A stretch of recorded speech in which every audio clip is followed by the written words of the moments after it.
One of my favorite animes when I was a teenager was Fist of the North Star because it had something in there that nothing, probably even now, has.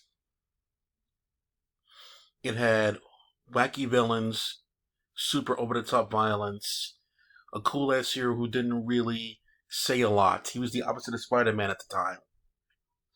Spider Man was, going around there, bouncing around there, cutting jokes here and there. This guy was completely serious the entire time, and he talked smack, but he wasn't like a goofy over the top guy.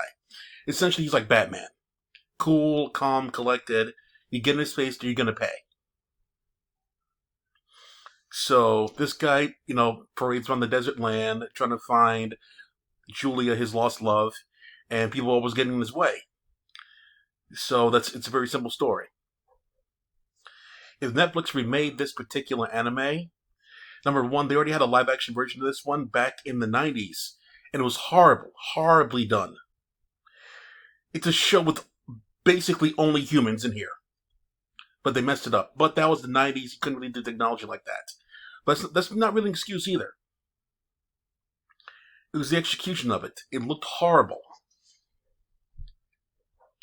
The actors, they didn't put a lot into the acting.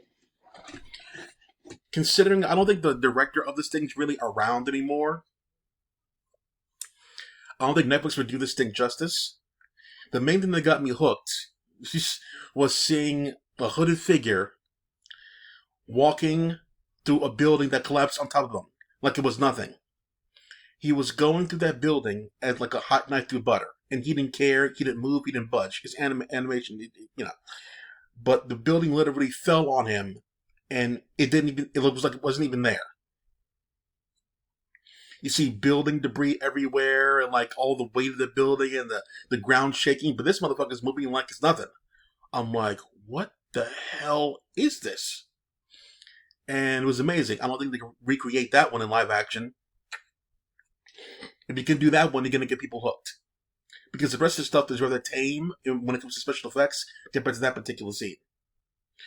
The other stuff was like, hitting somebody in a specific spot there, and their arm like gets bigger, and then like their head like gets bigger, and their cheek gets bigger, and then pew! Pop like a balloon.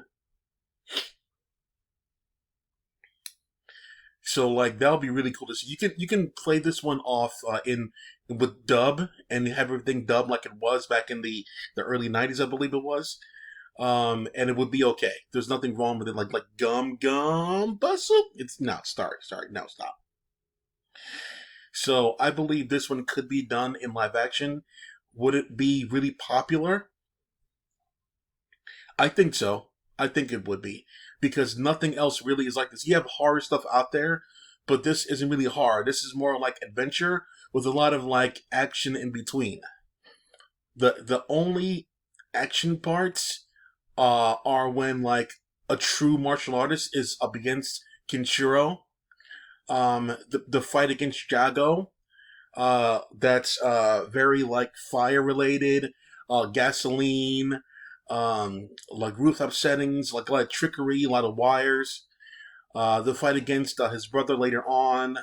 The fight with Jago. The style of the fight is really like special effects heavy. I believe it would be because he's on top of a pyramid. The one against I think his name is Cross or something like that. The guy who gave him the scars in the first place. That one's pretty tame. You don't need to do a lot. Just regular martial arts stuff there would be really cool. If it's done smoothly, it's done really cool. You can make a make a lot of episodes out of this thing. I'm not saying it's gonna be one piece big or whatever, but like it can be a relatively low budget thing, and would keep people hooked on your thing, on your platform. So if they get the effects right, if they get the a holes right, who get in his way, they're like over the top, they're really wacky. You can do a lot with this series. You can do a lot with this one. So let me know what you think in the comments. That's it for now. Black off.